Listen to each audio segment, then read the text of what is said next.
13 de diciembre de 2016. La Cafetera es un programa que se mantiene gracias a las aportaciones económicas de los oyentes. Si sientes que te acompaña y te gusta el periodismo que defiende, conviértete en mecenas y protégelo. Infórmate en radiocable.com/mecenas. Iñaki Gabilondo. Son las 8:30 de la mañana. Las 7:30 en la Casa Museo de José Saramago, en Tías, Lanzarote. Buenos días, mundo. ¿Quieres un café?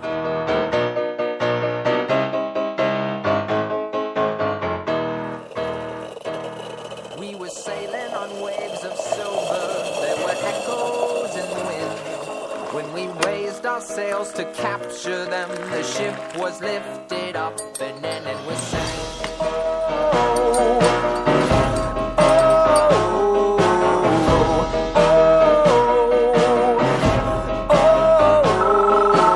La cafetera de radiocable.com. Dirige Fernando Berlín. They play silver melodies and the kings and queens all write their dreams on silver pages we would read and we sing.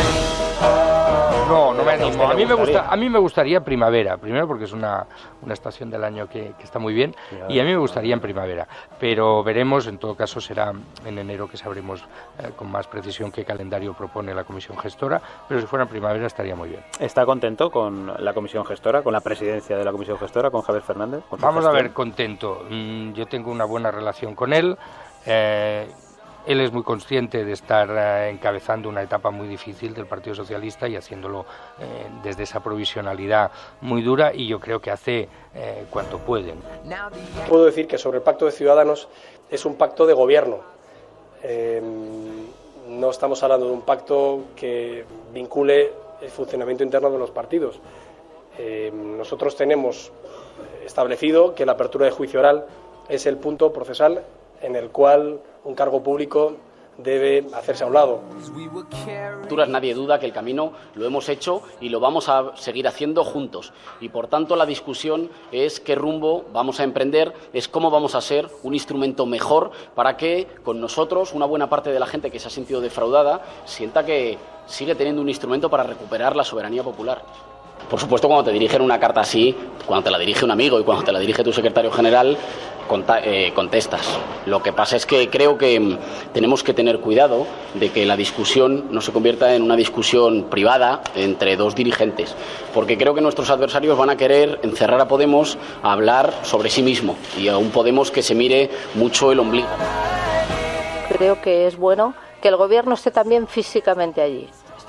Está siempre, ya digo, somos gobierno de la nación, pero pues esa posibilidad de que el presidente del gobierno, sus ministros, podamos contar, que es lo más importante, en primera persona lo que estamos haciendo. Porque como no lo contemos nosotros, lo expliquemos nosotros, lo hagamos de una manera muy capilar, muchas veces por el afán independentista de ocuparlo todo y de contar únicamente su versión.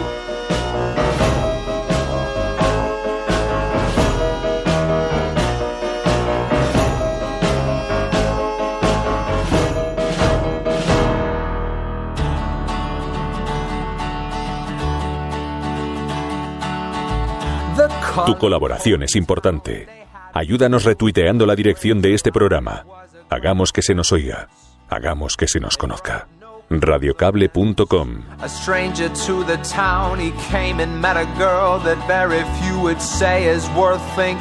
Saludos, muy buenos días, bienvenidos a La Cafetera una mañana más, a este espacio en el que nos juntamos los proscritos en los límites de Sherwood. Muy buenos días, bienvenidos a todos a este programa hoy en que vamos a colocar el foco. Fijaos, estábamos realmente inquietos porque resulta que hoy tenemos un hashtag, seguramente habrá quien diga, hoy un poquito complicadito de escribir, pero es un hashtag de lo más acertado. La Cafetera Highway to Hell, autopista al infierno. Sabéis que en las últimas horas hemos conocido que el Estado se va a quedar definitivamente con las autopistas de peaje en quiebra. Bueno, no está en ninguna de las portadas de los periódicos hoy. En ninguna de las portadas de los periódicos. No lo vemos en el ABC, no lo vemos en El País, no lo vemos en el periódico El Mundo, no lo vemos en el periódico La Razón. En fin, da que pensar, da que pensar. Bueno, muy buenos días a todos, bienvenidos una mañana más. Muchísimas gracias a todos por participar en este programa, por incorporaros a esta hora, por hacer el ejercicio de sumaros a esta gran familia de la cafetera. Libertino Francachela, muy buenos días. Ángel García, buenos días. Bojo, Mozzarella, Norma Echarte, Hardy Useful, buenos días. Ayer a Hardy Useful le puse buenos días, María.es.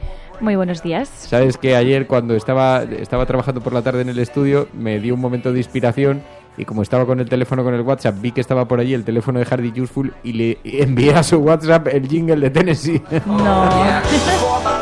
Eso se llama acoso y derribo. Así que me lo imaginaba, el pobre estaría tranquilamente en su casa, le llegó un mensaje de WhatsApp, le dio al play para ver qué era y ahí aparecía el jingle de Tennessee. Eso sí que fue a traición. Bueno, ya vi que ponía, pues sí, efectivamente ha sido traición.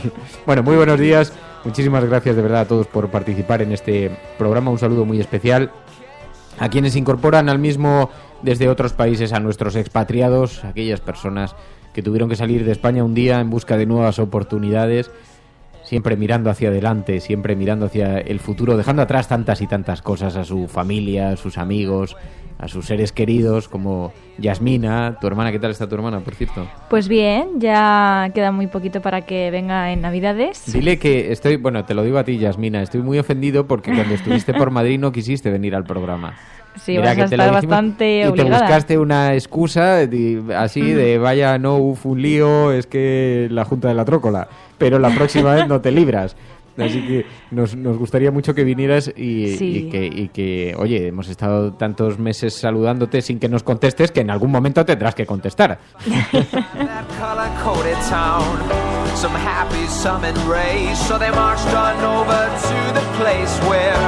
Bueno, hoy vamos a hablar, como digo, mucho de lo que está ocurriendo en este país y hablaremos de las autopistas, hablaremos también algo de los medios de comunicación, de las portadas, y hablaremos con Rubén Sánchez, el portavoz de Facua, precisamente al hilo de esto. Facua ha emitido una nota denunciando este rescate ruinoso, de nuevo, una vez más. Parece que no terminamos de aprender. ¿Sabéis que ya sucedió algo parecido en el año 84?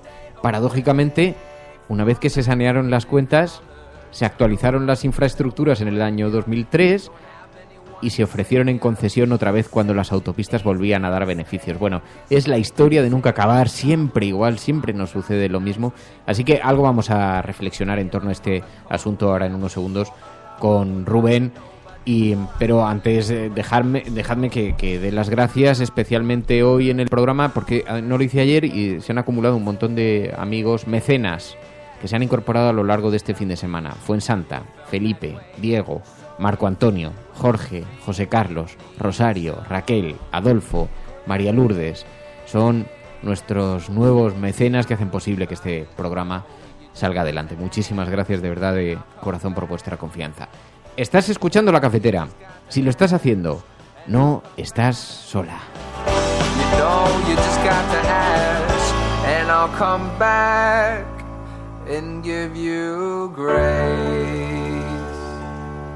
Que nos han inducido un espíritu de resignación, nadie se manifiesta. Es decir, el mundo, la gente, nosotros vivimos ahora mismo bajo el miedo. ¿El miedo de qué? ¿Del terrorismo? Quizás sí, pero hay otro miedo que es de todos los días, que es el miedo a perder su puesto de trabajo.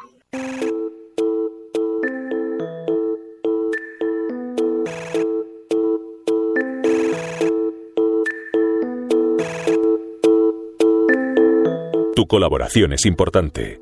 Ayúdanos retuiteando la dirección de este programa. Hagamos que se nos oiga. Hagamos que se nos conozca. Radiocable.com.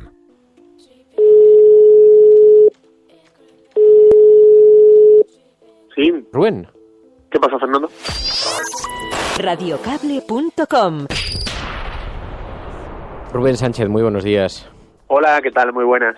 Bueno, ¿qué os parece en Facua este anuncio del Gobierno de nacionalizar las autopistas en quiebra? Bueno, desde luego, sorprendernos no nos sorprende en absoluto, porque estamos lamentablemente acostumbrados a esa medida neoliberal de socializar las pérdidas de las empresas que lo hacen mal, que lo hacen extremadamente mal, y luego privatizar los beneficios. Lo hemos sufrido de forma millonaria en el caso de las cajas de ahorros y, bueno, ahora toca, parece ser, una vez más con las autopistas de peaje. Porque, claro, estaba viendo, Seopan atribuyó las dificultades económicas a las administraciones, básicamente quitó el foco totalmente de las empresas. El cálculo que hicieron del negocio decían que hablaba de los sobrecostes de las expropiaciones, de los sobrecostes de la obra, del mal cálculo del tráfico, pero siempre responsabilidad de las administraciones.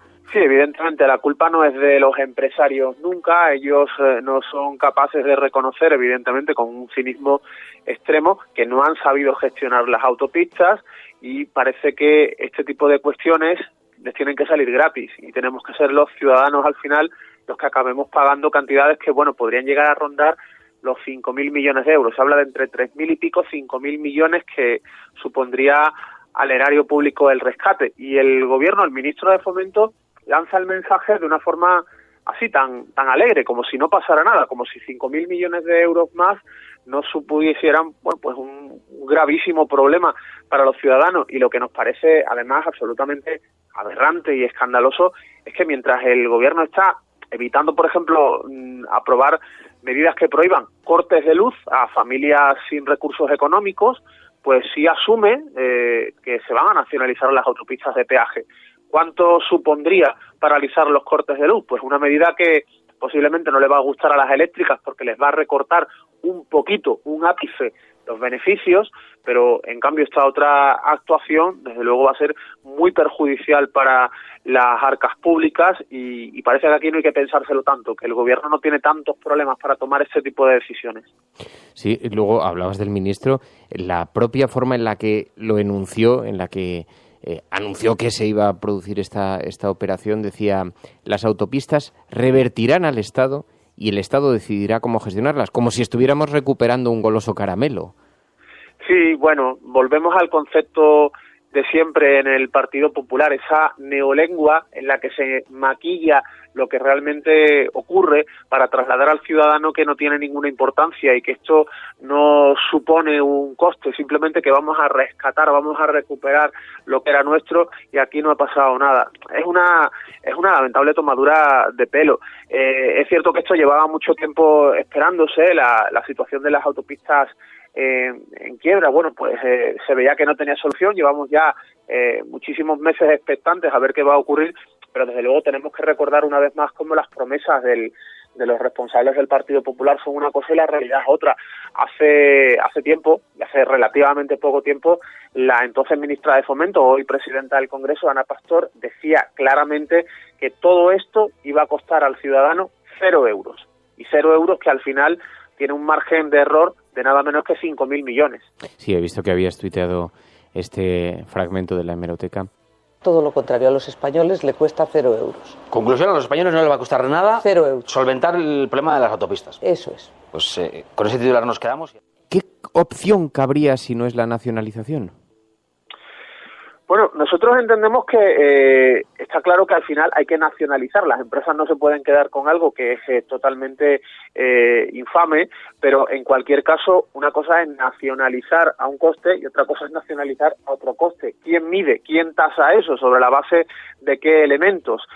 ¿A quién habrá que pagar los costes de esa nacionalización? En estos momentos tenemos en cuenta que son unas medidas que están relacionadas con 6 grandes bancos, los 6 bancos más importantes del país, el Santander, Bankia, BBVA, CaixaBank, Sabadell y Banco Popular, y las principales constructoras, las que hicieron, pues sobreestimando el tráfico, que al final ha caído en más de la mitad, más del 50% en los últimos años, y los costes, como tú indicabas antes, de las expropiaciones de los terrenos que atraviesan las vías y obras también inesperadas. Son pérdidas que calculan ellos, que pone sobre la mesa que las cosas se han hecho mal, que ha habido un margen de error absolutamente brutal y que ahora, ¿por qué tenemos que asumir los ciudadanos, los consumidores, el Estado, ese coste multimillonario? quizás haya que nacionalizar o haya que expropiar, pero no desde luego pagando esas cuantías tan descomunales, ni 5.000 ni 3.000 millones. Habría que bajar muchísimo la cifra y sobre todo teniendo en cuenta que estamos convencidos de que al final esto se va a volver a vender, algunas se van a volver a vender, no tenemos más que recordar lo que ha ocurrido con Bankia y seguramente se van a acabar vendiendo por 4 euros para beneficiar quizás incluso a amiguetes, a empresas amigas de quienes estén gobernando en el momento en el que se vuelva a hacer. Porque curiosamente no terminamos de aprender. Vosotros mismos recordabais que algo similar ya sucedió aquí en el año 1984. Sí, efectivamente, hace poco más de 30 años se hace una nacionalización muy similar para salvar prácticamente a los mismos concesionarios que ahora vuelven a pedir ayuda a bancos y constructoras, que además es lo de siempre. La banca y las empresas de construcción son las que resultan beneficiadas de multitud de medidas del gobierno, de regalos, podríamos decir, y también las que salen beneficiadas de salvamentos como este. Los que salimos perdiendo somos los ciudadanos, los responsables, los accionistas de esas entidades, pues se han forrado a lo largo de muchos años y si los negocios son ruinosos, no pagan ellos, desde luego. Porque además en el 84 se dio el paralelismo de que efectivamente entraron en dificultades económicas, se hizo una nacionalización similar y en 2003 se vuelven a conceder. Se vuelven a conceder cuando ya empezaban a sanearse las cuentas. Efectivamente, pero sí es lo que hemos visto con la banca y es lo que vemos con multitud de sectores, lamentablemente. Nos encontramos con que la historia se repite y se va a repetir siempre porque en eso consisten las políticas neoliberales a las que nos están teniendo pues tristemente acostumbrados sucesivos gobiernos. Es realmente escandaloso que se plantee, estos señores tienen problemas, no pasa nada, nacionalizamos, que pague la gente, barra libre, y luego cuando pasa un tiempo y las cosas se sanean, pues oiga, volvemos a dar la concesión y ahora ustedes a ver cómo son capaces de hacerlo, que si lo hacen mal no se preocupen, que vamos a volverles a salvar. Pues Rubén Sánchez, portavoz de Facua, autor de Timocracia, muchísimas gracias Rubén por atender esta llamada, muy buenos días y mucha suerte. Muchas gracias a ti, Fernando, un abrazo. Radiocable.com. Betty, I wrote you a letter 'cause I don't have that much to say, and here it is. Este movimiento nuevo que ha surgido tan lindo ahora en España, que me encanta ver, se llama Movimiento de los Indignados y no se equivoca en el nombre.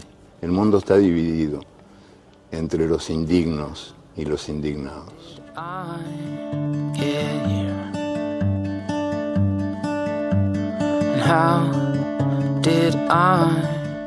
Buenos días, Resistencia. Estoy viendo el tema de las autopistas y claro, me planteo que a ver si los bolivarianos que se dedican a nacionalizar empresas son justo los que acusaban a otros de ser bolivarianos. ¿O es que las nacionalizaciones solo son buenas cuando producen pérdidas? Y cuando producen ganancias, por supuesto que pueden ser privadas. Me parece a mí que aquí hay demasiado doble rasero.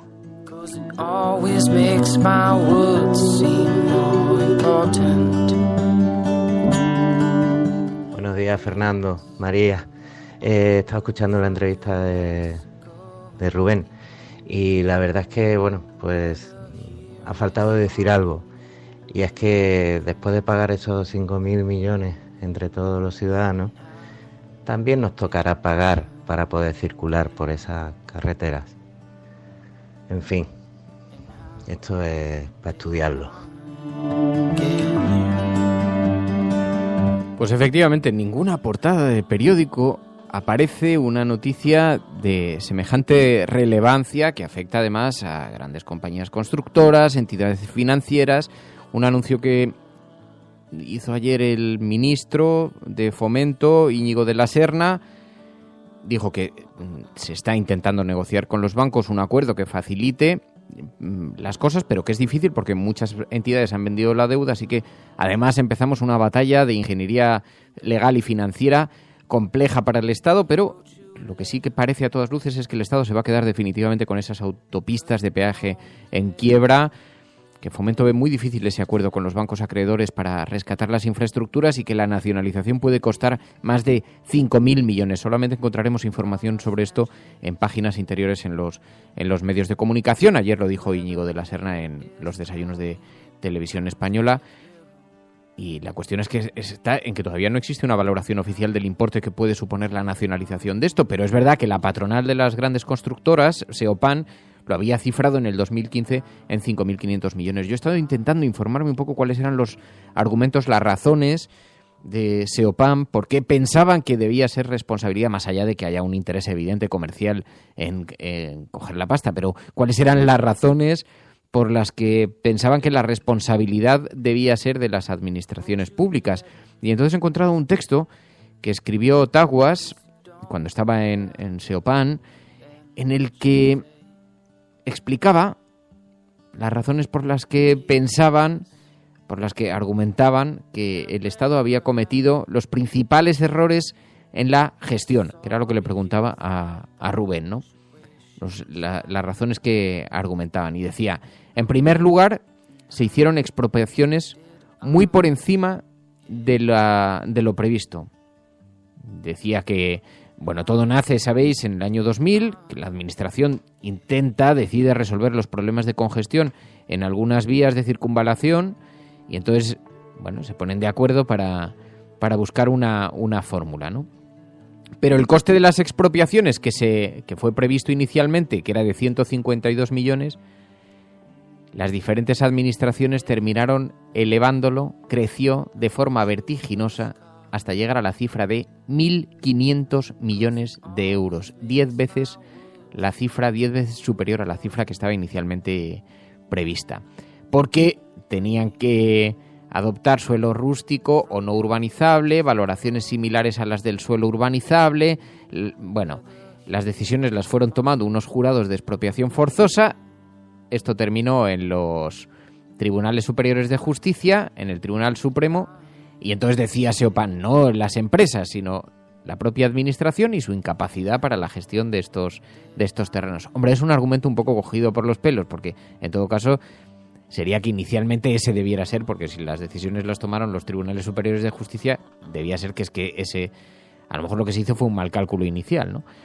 Después, la inversión en la construcción, que fue prevista inicialmente, una decisión aumentó en 500 millones de euros. Al principio se presupuestó en 1.600 millones y creció después casi un 30%. Y después se hizo unos cálculos sobre los tráficos que iban a tener que iban a tener esas autopistas que resultaron un 40% por debajo de lo previsto, ¿no? Así que, sea como fuere, culpables unos o culpables los otros, administración, las empresas o sea quien sea, unos y a otros tirándose la pelota, pero ¿quién va a pagar? Lo vamos a pagar tú y yo. Vamos a pagar todos los ciudadanos, así lo dijo ayer el ministro. Bueno, nos parece un absoluto escándalo, pero en todo caso no encontramos, insisto, nada de esto en los titulares de los grandes periódicos que, sin embargo, bueno, han acogido con bastante interés una propuesta del gobierno sobre la jornada laboral. Resulta que el gobierno quiere que la jornada laboral acabe a las 6, es el titular que lleva el periódico ABC precisamente a su portada. Propone un pacto de Estado para mejorar la conciliación, el mercado laboral y la lucha contra el fraude, dice el periódico ABC. Elevar de 2 a 4 semanas el permiso por paternidad, fomentar el teletrabajo, implantar la mochila austríaca, crear una bolsa de horas para asuntos propios y poner en marcha una tarjeta social con las ayudas que se reciben. Esto es lo que nos cuenta hoy en su portada el periódico ABC.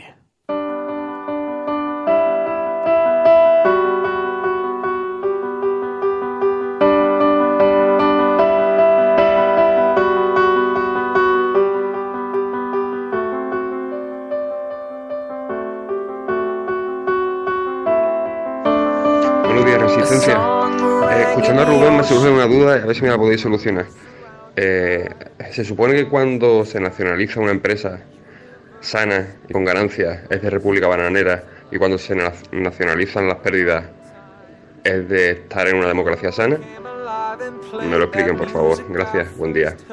And so I stayed, so I could write down every word.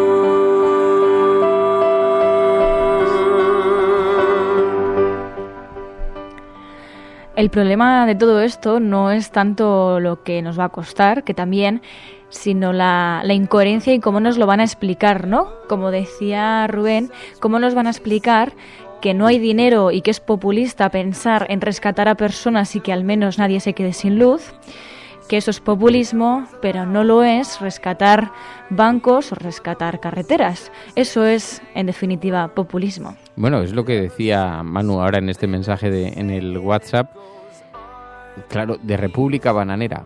Pero no hay más que recordar las palabras de José Mújica. ¿Qué es populismo? Parece cuando vos te preocupás. Si vos te preocupás por los marginados, por los pobres, por los olvidados, por los sometidos, sos populista.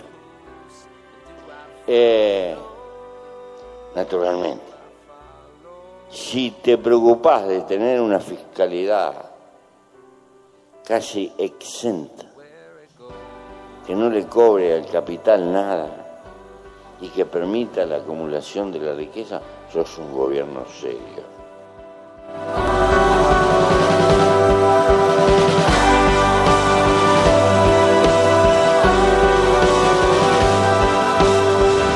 Bueno, pues esto es lo que tenemos ahora sobre la mesa de esa negociación.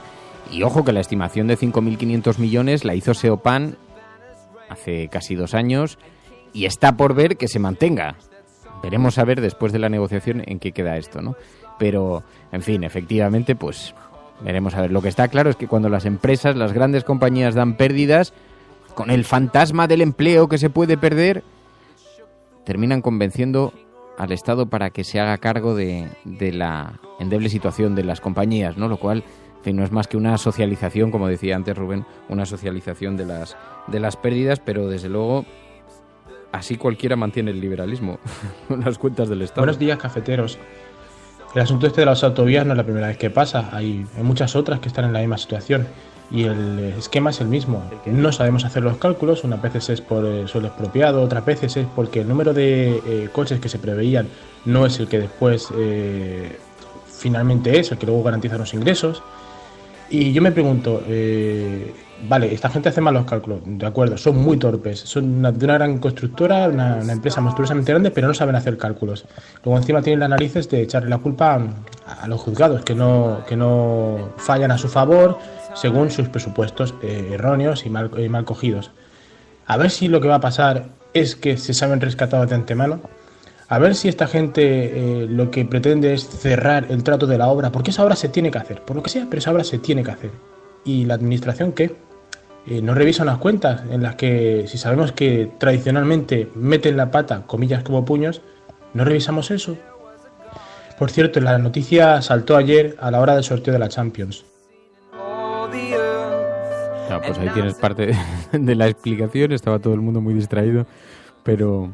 A eso se le llama marcar la agenda y marcar esa agenda setting de qué temas van primero, qué temas van después y cómo se contraponen mágicamente también. Bueno, a mí lo que me tiene absolutamente sorprendido es que efectivamente nada ocupa una sola línea en las portadas de los periódicos, pero el caso es que, sin embargo, hoy, por ejemplo, en la portada del periódico El Mundo vemos una gran relevancia a una información. Santa María propone al PSOE un pacto frente al desafío soberanista. La vicepresidenta del Gobierno reconoce que ha faltado diálogo con los socialistas para afrontar el conflicto y Z anima a Puigdemont a explorar la predisposición de la Moncloa.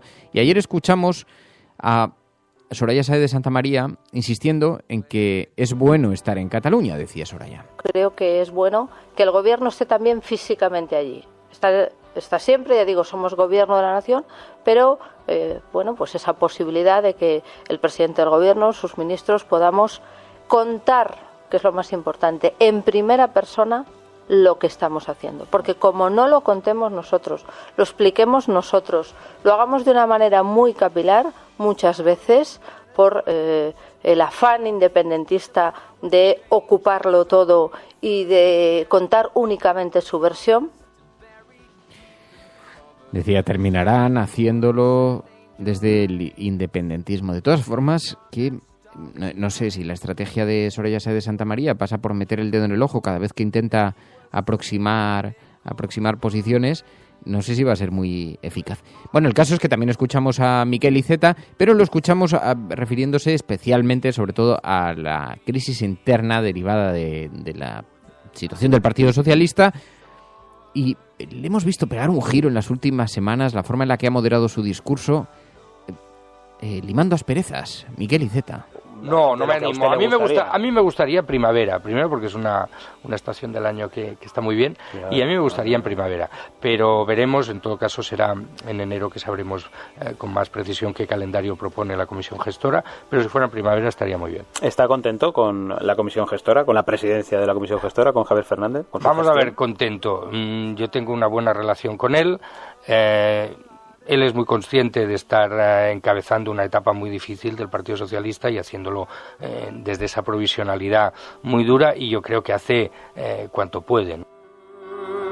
Bueno, se refería al Congreso, decía, me gustaría que fuera en primavera. Ya todo el mundo da por hecho que va a ser en primavera. Difícil de adelantar a pesar de las constantes peticiones de los próximos a Pedro Sánchez, pero parece que si no es en primavera, incluso yo diría que casi en verano, o es posible que incluso pase el verano, porque esto es con lo que se estaba especulando dentro de la gestora. Dice Miquel Iceta, en todo caso, que se siente muy cómodo, que se siente más cómodo y que tiene un papel muy difícil Javier Fernández desde la gestora, pero con lo crítico que había sido, con lo duro que había sido en sus planteamientos antes de este golpe de mano y durante el golpe de mano que dieron para desplazar a Pedro Sánchez, y le hemos visto una reconversión muy rápida, la de Miquel Iceta, que ahora se acerca al Partido Socialista de Javier Fernández y Susana Díaz, así de forma tan clamorosa. Bueno, no, todo el mundo intenta mantener las aguas más o menos pacificadas. Ayer, por ejemplo, vimos una situación muy divertida. Resulta que le preguntaron a Pablo Casado, Partido Popular, por su pacto con Ciudadanos. Sabéis que en el Partido Popular se está debatiendo por sus estrategias, por la forma de luchar contra la corrupción. Tienen ahora dentro de una semana su congreso y todo esto va a tener que ser debatido públicamente.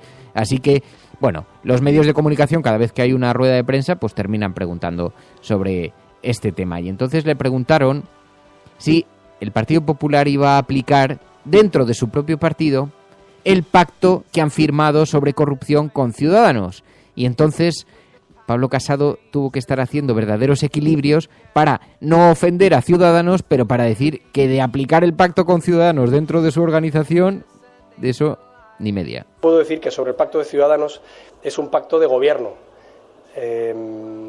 No estamos hablando de un pacto que vincule el funcionamiento interno de los partidos.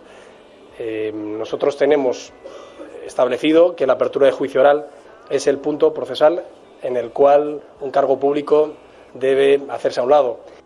Pero mientras tanto también los partidos intentan mostrar que están tratando de democratizar las estructuras, que están intentando buscar fórmulas para que los ciudadanos no sientan este desapego tan evidente hacia la clase política que se observa en todas las encuestas. Así que, haciendo anuncios como el del Partido Popular. Dice La Razón en su portada: los cargos del PP pasarán el control de los militantes. El Congreso del partido les va a dar voz para que fiscalicen el cumplimiento del programa. Génova descarta primarias, eso sí, y mantendrá el cese con el juicio oral en casos de corrupción. Lo lleva el periódico La Razón a su portada, que sin embargo también ve como una noticia de una enorme trascendencia, de enorme relevancia, si trabajaremos o no hasta las 6. Así se lo pregunta La Razón en la portada. ¿Trabajaremos hasta las 6 de la tarde? La ministra Báñez plantea un pacto sobre la jornada laboral y el cambio del uso horario y ampliar a 4 semanas el permiso por paternidad. A mí, si queréis que os diga la verdad, no he profundizado mucho en la información, pero me resulta verdaderamente difícil de creer que en un país que nos está insistiendo sistemáticamente en la mala productividad española, en las comparaciones con lo mucho que trabajan los alemanes, en la necesidad de adaptarse a un mundo cada vez más complejo y tremendamente competitivo, de verdad alguien vaya a poner un marco de obligado cumplimiento que permita a la gente terminar de trabajar a las 6. Eso no se lo cree nadie. Cuando están las grandes multinacionales del comercio intentando defender que los comercios permanezcan 24 horas abiertos, cuando las jornadas laborales cada vez son más extenuantes, cuando competimos en horarios con el resto del planeta, esto no se lo cree nadie. O incluye algún paquetito sorpresa, o esto, salvo que se esté hablando solamente de los funcionarios, ¿no? porque lo que sí que vemos son anuncios que se plantean paralelamente junto a otras informaciones. Por ejemplo, qué paradójica casualidad se da en la portada de La Razón, que donde pone trabajaremos hasta las 6, justo a su lado hay una pequeña noticia breve que dice el gobierno no subirá el sueldo a los funcionarios hasta aprobarse los presupuestos.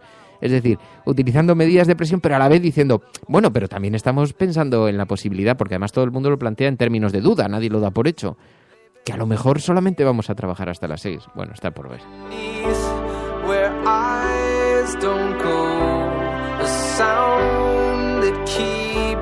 Dice Tusi, dice, a mí me va a encantar ver cómo justifican lo de trabajar en las oficinas y en aire acondicionado a las 2 de la tarde en pleno mes de agosto. Bueno, como digo, está por ver, quieren mejorar, racionalizar. El anuncio oficialmente se basa en eso, en racionalizar los horarios, pero paralelamente nos están diciendo que hay que ampliar la edad de jubilación. Hay una pequeña contradicción en todo esto que está ocurriendo. Bueno, sigue el debate también abierto, como el Congreso del Partido Popular va a tener lugar, como digo, dentro de unas semanas, va a coincidir también en fecha, ya lo sabéis, ya lo hemos comentado aquí, con el Congreso de Podemos, y sigue también abierto el debate en torno a las diferentes estrategias que se plantean. Por una parte, la estrategia que plantea la gente más cercana a Iglesias, y por otra parte el núcleo más cercano a Íñigo Errejón. Ayer comentamos aquí, Pablo Iglesias había publicado una carta abierta a Íñigo Errejón, y contestó Íñigo Errejón ayer, también con un mensaje abierto en Facebook, y además defendió una discusión sin que terceros se inmiscuyeran en los planteamientos internos de Podemos. Estaba refiriendo a los medios de comunicación. Cuidado con cómo van a aprovechar estos debates que están tan a la luz pública. Nadie duda que el camino lo hemos hecho y lo vamos a seguir haciendo juntos. Y por tanto la discusión es qué rumbo vamos a emprender, es cómo vamos a ser un instrumento mejor para que con nosotros una buena parte de la gente que se ha sentido defraudada sienta que sigue teniendo un instrumento para recuperar la soberanía popular. Por supuesto, cuando te dirigen una carta así, cuando te la dirige un amigo y cuando te la dirige tu secretario general, contestas. Lo que pasa es que creo que tenemos que tener cuidado de que la discusión no se convierta en una discusión privada entre dos dirigentes, porque creo que nuestros adversarios van a querer encerrar a Podemos a hablar sobre sí mismo, y a un Podemos que se mire mucho el ombligo.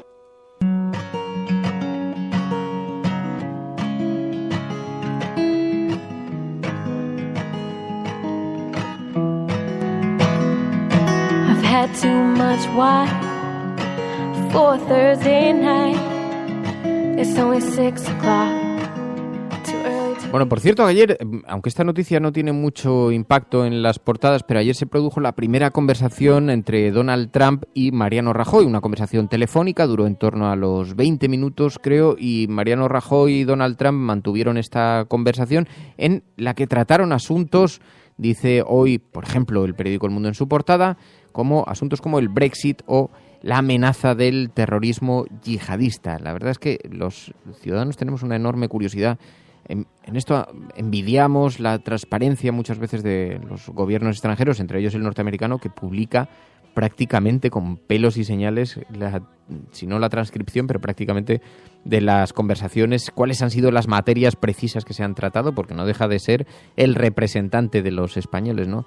A mí me produce una enorme curiosidad saber en qué términos se produjo esa conversación, qué materias se trataron verdaderamente en esa llamada que como nos recuerdan tuvo lugar ayer y duró unos 20 minutos aproximadamente. Bueno, y otro asunto que colea también, y ya lo dije ayer y vuelvo a insistir, yo no quiero colocar el foco sobre este tema, pero me lo estáis pidiendo y es parte de la información, es parte de lo que ha estado ocurriendo en este país en las últimas horas, pero no quiero que se interpreten mis palabras también como un acto de resentimiento. Lo dije ayer y lo vuelvo a defender, por eso no le voy a dar mucho más espacio, pero es verdad, ayer tuvo lugar una nueva entrevista de Juan Luis Cebrián en un medio de comunicación y tuvo una grandísima repercusión en la red. Se produjo en Onda Cero con Alsina, fue una entrevista dura, sobre todo porque ocurrió esto. Nosotros ya habíamos hablado de este tema el viernes, así que tampoco extenderemos mucho, pero Cebrián negó estar en los papeles de Panamá. Parte de la entrevista pivotó en torno a ese asunto, a los papeles de Panamá, y además Cebrián de negar que estaba en esos papeles, cuestionó el tema. Dijo que no era de interés general sus cuentas particulares, ¿no?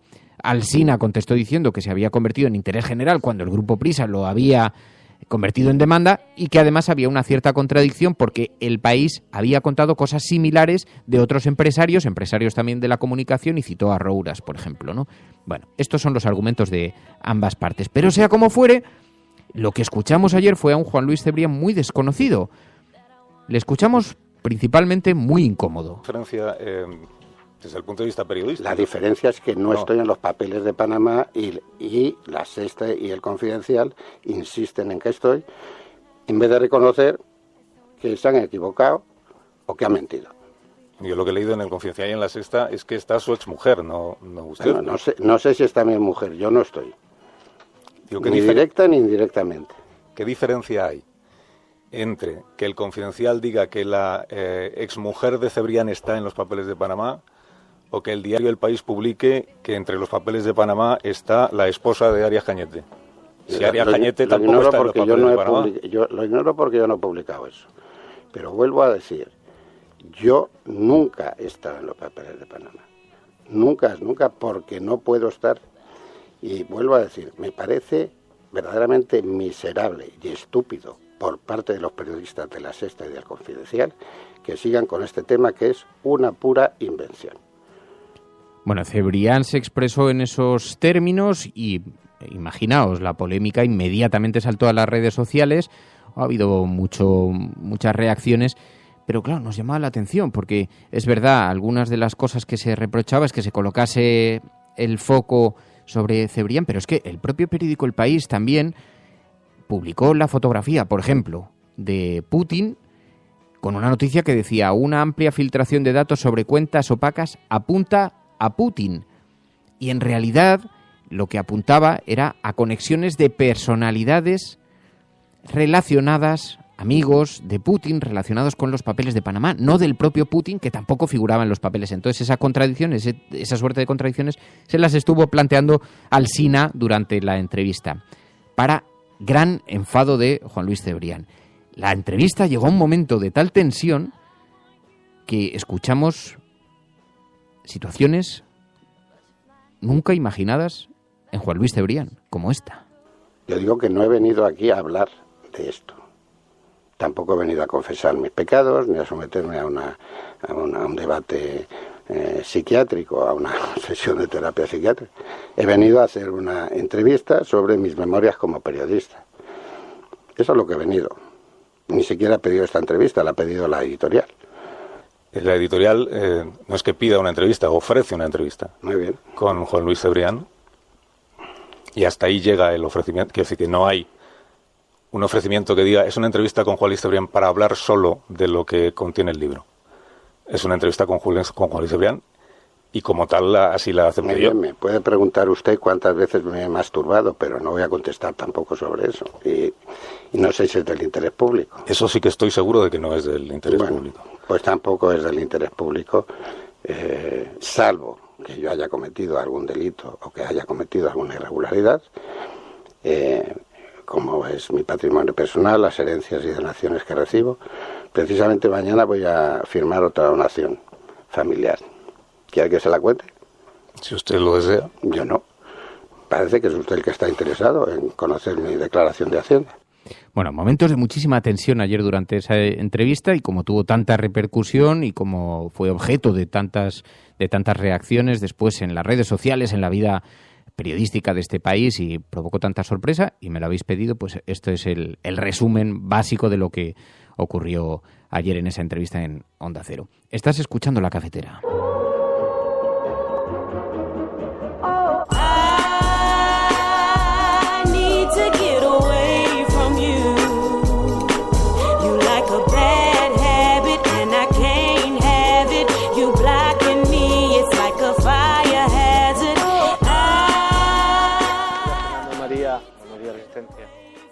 Quería comentar una cosita que estuve leyendo el otro día muy interesante, y era cuando había en Roma, la Roma clásica, un arquitecto que cogía una obra pública, pues el sobrecoste, si aumentaba del 10%, o un porcentaje parecido, no era porcentaje, era precio, honestamente, pero bueno, un poco se le pagaba.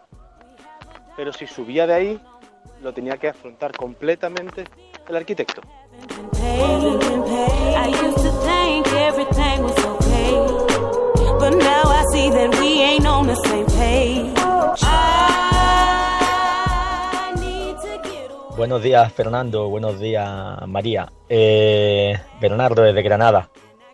En el rescate de las autopistas, la implantación de la mochila austríaca, que ya viene para acá, y todo lo demás que nos viene en un futuro, no habría sido posible sin la estimable colaboración del Partido Socialista Obrero Español.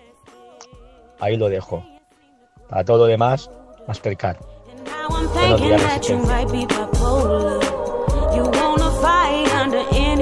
Sí, ayer empezó la búsqueda de responsables por toda la red y se apuntaba al inicio de estas concesiones y la forma en la que fue apoyada, porque claro, había quien decía, no, Esperanza Aguirre, José María Aznar, Álvarez Cascos, con la complacencia del Partido Socialista, y entonces ahí se...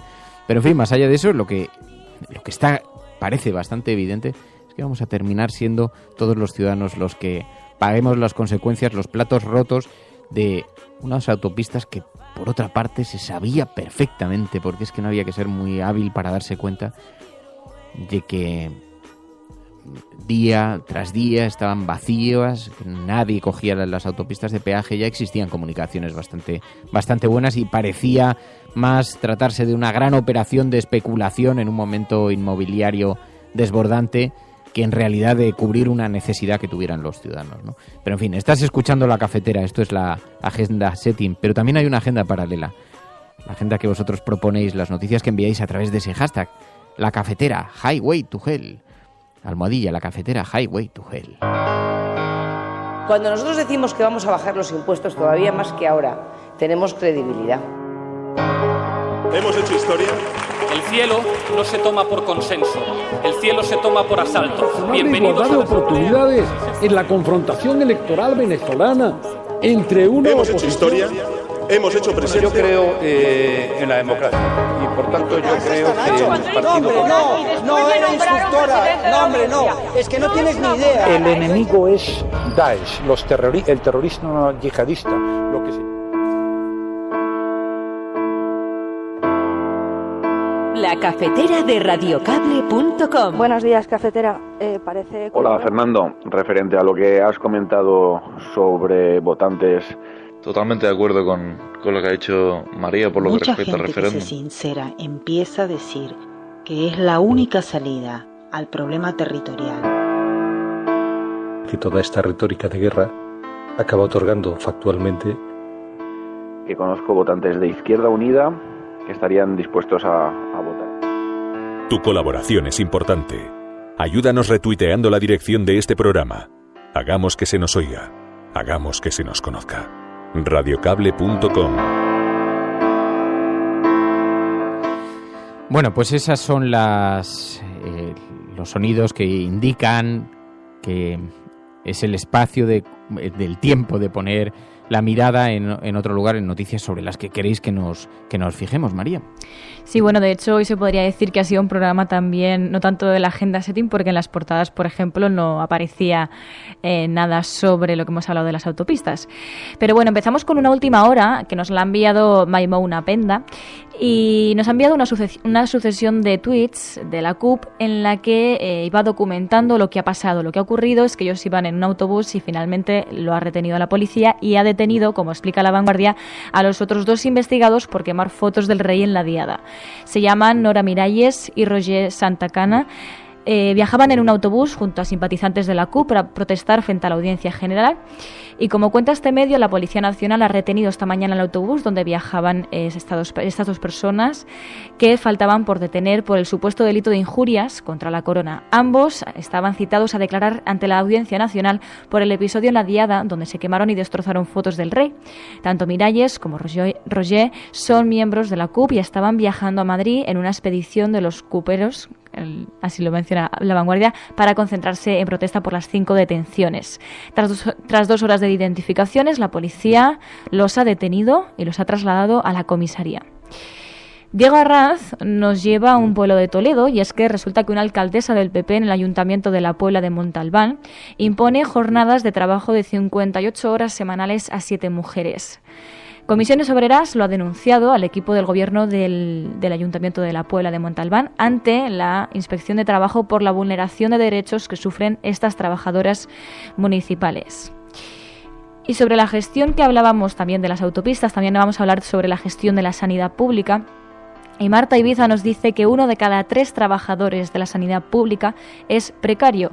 Lo explica Público.es y asegura que casi 200.000 profesionales sanitarios tienen contratos temporales, lo que supone, dice, una tasa de temporalidad del 31,6%, 11 puntos más alta que en la sanidad privada y sin comparación con la media de la Unión Europea.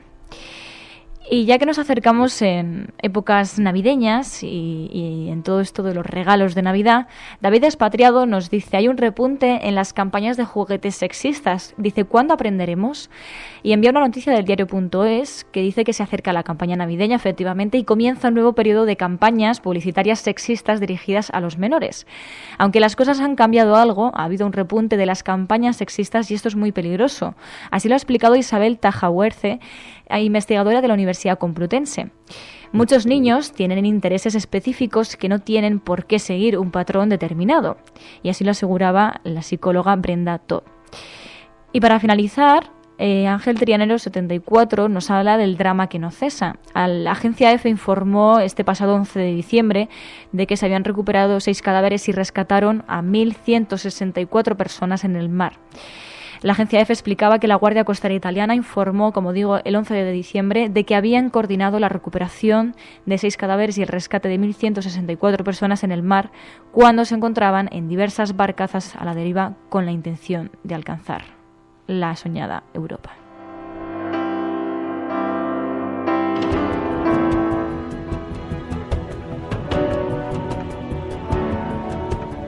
Por los locos, los marginados, los rebeldes, los problemáticos, los inadaptados,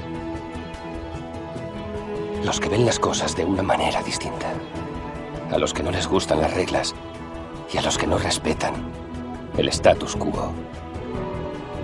Puedes citarlos, discrepar de ellos, ensalzarlos o vilipendiarlos, pero lo que no puedes hacer es ignorarlos, porque ellos cambian las cosas, empujan hacia adelante a la raza humana.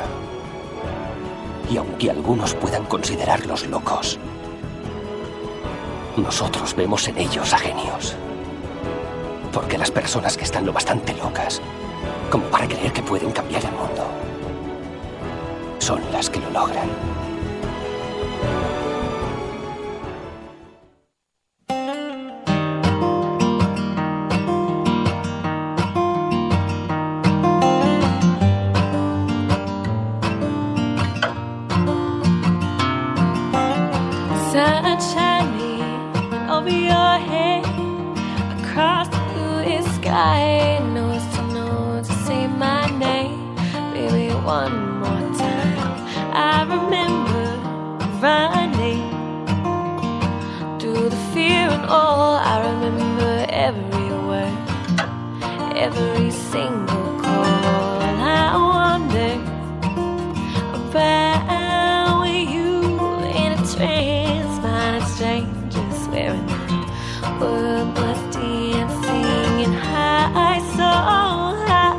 Estoy viendo lo de los horarios en todas partes, pero claro, es que no me creo que se pueda imponer a las empresas. Es enormemente difícil esto, salvo que se esté tratando de un anuncio para contraprogramar lo de los funcionarios, ¿no? Para buscar una razón para que no estén muy descontentos en este momento.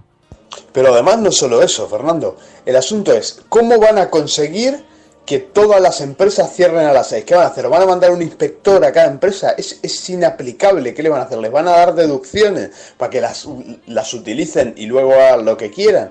O sea, no hay manera de aplicar un marco de ese tipo. Esto es una fantasmada, es una payasada.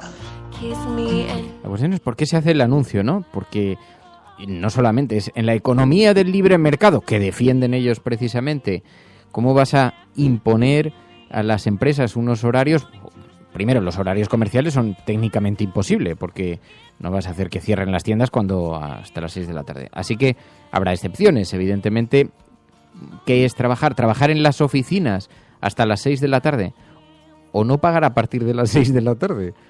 En fin, lo que sí que parece es que hay una demanda porque se racionalicen los horarios como en otros lugares europeos, pero parece muy difícil porque aquí no somos tan serios como otros lugares europeos. Es tan duro como esto. Yo, de hecho, inocente de mí, pensaba que con las 6 horas se estaban refiriendo también a la reducción de la jornada.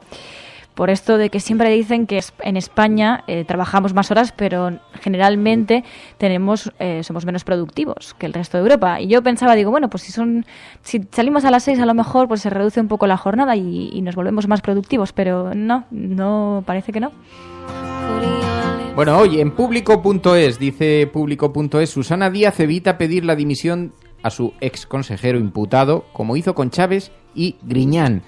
Dice también en Público, 1/3 de los trabajadores de la sanidad pública es precario, casi 200.000 profesionales sanitarios tienen contratos temporales, lo que supone una tasa de temporalidad del 31,6%, 11 puntos más alta que en la sanidad privada y sin comparación con la media de la Unión Europea. Por cierto, que empecé a ver el documental de Michael Moore, ¿Qué país invadimos ahora?, y hace un retrato sobre los derechos sociales, sobre la sanidad que gozan tanto los Estados Unidos como países europeos, la educación de los Estados Unidos frente a la de algunos países europeos. El contraste con el número 1, con Finlandia, es absolutamente abrumador. Lo es también en España, pero si lo comparamos con la norteamericana, de verdad, os recomiendo de verdad que si tenéis un minuto, dediquéis un poquito de tiempo a ver el documental, porque claro, una cosa que es fascinante, él hace un viaje por Europa, por diferentes países europeos,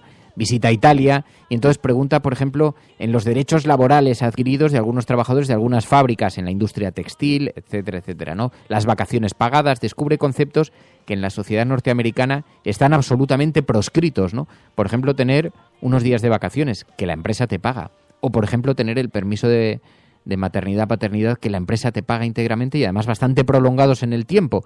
Bueno, os recomiendo de verdad que lo veáis porque ese modelo que tantos anhelan, que tantos colocan como un objetivo alcanzable, el modelo de la economía norteamericana que progresa tanto, tan desarrollada, tan solvente, tan fuerte, cuando uno compara los dos modelos de vida y se da cuenta de que esos privilegios que hemos alcanzado, que hemos conseguido, esas conquistas que poco a poco vamos perdiendo, entre otras cosas por la gran propaganda que supone el cine, la televisión, y que nos hacen mirar hacia otros países dejando de proteger aquellos logros que habíamos conquistado, ¿no? Os lo recomiendo de verdad, la película ¿Qué país invadimos? A continuación, de Michael Moore, el documental, porque es francamente revelador. Lo estuve viendo el otro día y me llama la atención ahora que veo este titular de Público.es. Rajoy y Trump también hablan de Barcelona en su primera conversación telefónica. Un mes después de las elecciones, el presidente electo de Estados Unidos y Mariano Rajoy han centrado la conversación de 20 minutos en la lucha global contra el terrorismo, el Brexit y la situación económica mundial, dice Público.es en su portada. Y bueno, da cuenta de esta llamada a la que me refería antes, que también ha recogido algún medio de comunicación en su portada, que a mí me parece que tiene una cierta trascendencia y que sin embargo está escondida en algunos medios de comunicación en páginas interiores, ¿no? Pero bueno, el caso es que resulta que Trump ha hablado con 40 líderes internacionales ya, entre los que están Tsipras, Víctor Orbán, François Hollande, Theresa May, la británica, Angela Merkel, Alemania, Matteo Renzi, el ex primer ministro italiano, y entre ellos también ha hablado con Mariano Rajoy, y por lo poco que conocemos de esa conversación, Presume el gobierno español de que ha ido muy bien, de que han hecho votos para continuar y reforzar esas relaciones, lo que ha dicho Alfonso Dastis, el ministro de Asuntos Exteriores. Y poco más. Trump ha reafirmado su amistad con España, miedo nos da, su satisfacción por la contribución de España en el ámbito de la seguridad occidental o atlántica, miedo nos da, por la cesión de las bases, y han hecho votos para continuar y reforzar esa relación. Miedo nos da, ha dicho Dastis, le vamos a juzgar cuando la administración esté en pleno funcionamiento y acorde con los hechos, más que con opiniones que haya podido verter en un minuto o en otro, ha dicho el ministro de Asuntos Exteriores. Lo que pasa es que por las decisiones que está tomando, de momento, claro, no son decisiones trascendentales, puesto que no está ocupando todavía la presidencia del gobierno. Pero hemos conocido, por ejemplo, que Trump ha escogido al CEO, al gran dirigente de ExxonMobil, la petrolera, como secretario de Estado, Rex Tillerson. Esta es una noticia que dio la CNN hace unas horas. Y claro, dices, hombre, da para inquietarse, no es por nada.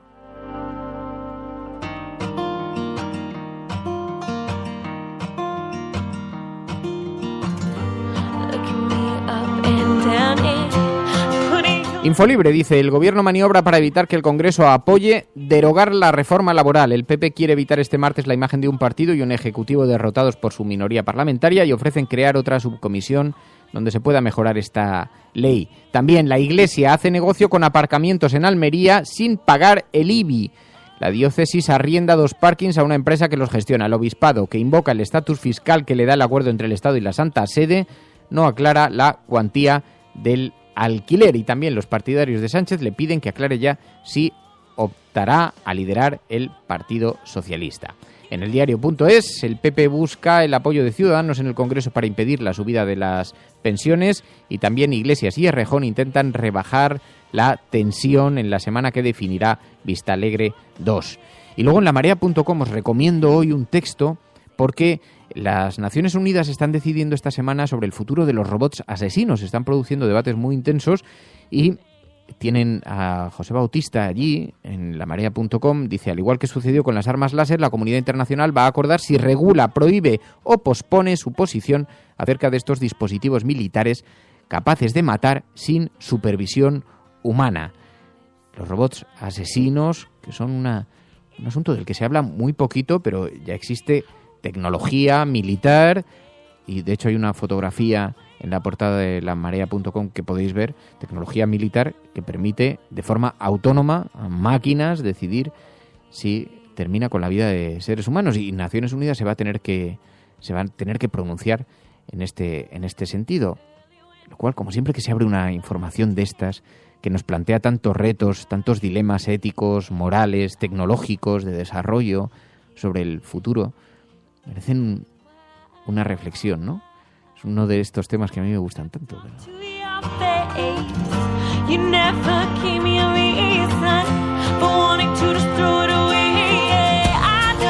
Y así nos vamos a marchar. Muchísimas gracias a todos una vez más por vuestra compañía, por esta conversación tan interesante que se genera paralelamente, que voy siguiendo a través del chat, a través de Twitter, a través del hashtag, de ese hashtag, la cafetera Highway to Hell, que queda, dice Hardy Useful, las leyes de Asimov en los robots se cumplen como la reducción de jornada que creía. Bueno, ahí queda abierto el hashtag a través del cual podéis seguir enviando noticias para mañana y continuar la conversación en las redes sociales. Y como siempre os agradeceremos también cualquier crítica en positivo que se os ocurra. Podéis utilizar ese hashtag para hacerla, que es lo que más os ha gustado. Silvia, Mallorca, muchas gracias Silvia. Leva, Mónica H., Chanante, Argantonio, tantos y tantos amigos que participan en este, Juan José Díaz, que participan en este gran desayuno de las mañanas de la cafetera. Mañana nos escuchamos. Adiós, Mary. Hasta mañana. Adiós. Bueno, es martes y 13, no lo tengáis en cuenta, pasar un buen día. Y yo me quedo con lo que dice el Dr. Jekyll, que dice, queremos ser Finlandia, pero cogiendo solo lo que nos gusta. En los impuestos a las grandes fortunas se fijan menos. Claro, efectivamente. Adiós, hasta mañana. Pasadlo muy bien. Cuidaos.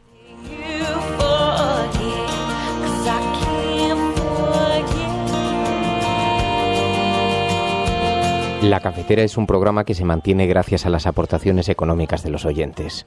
Si sientes que te acompaña y te gusta el periodismo que defiende, conviértete en mecenas y protégelo. Infórmate en radiocable.com/mecenas.